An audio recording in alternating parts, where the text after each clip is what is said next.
Today we're going to review the number of solutions to a linear equation. Let's track this first problem here.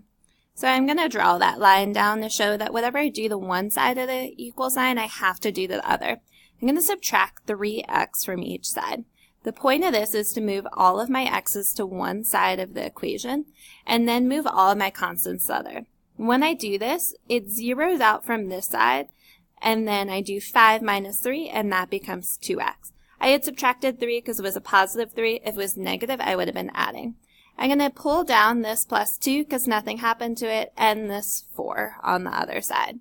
Now I need to move all my constants to the other side. So since this 2 is on the same side of the 2x, I'm going to subtract it. Again, it was positive, so I'm subtracting.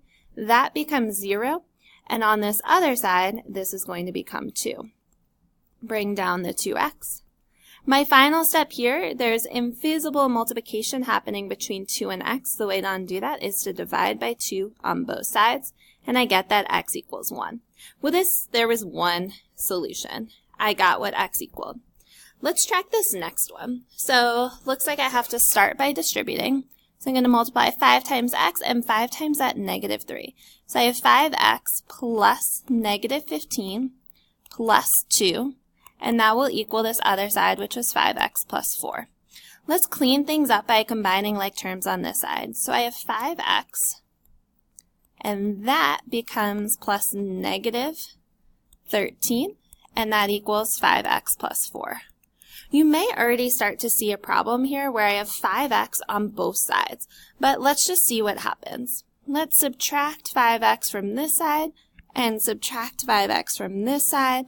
It's zeroed out from both sides, which leaves with negative 13 equals 4. No variable at all, and something that is so not true. So there is no solution to this equation. All right, here's our last example over here.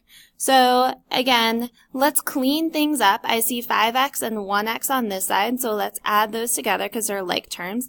And that gives me 6x and bring down that minus 15.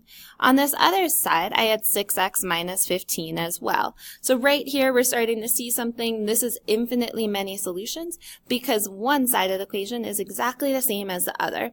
We can start to work this out though if we wanted to. If I subtract 6x from each side, that becomes 0, and I'm left with negative 15 equals negative 15. Anytime you have a number equals a number, meaning it equals itself, you're going to have infinitely many solutions. So something, though, that can trip students up is if you were left with something like 2f equals 0. Recognize that this means that f is 0, because I can still divide by 2 on both sides and just get that f equals 0. So don't get fooled when we're talking about number of solutions. Remember that a variable can still equal 0.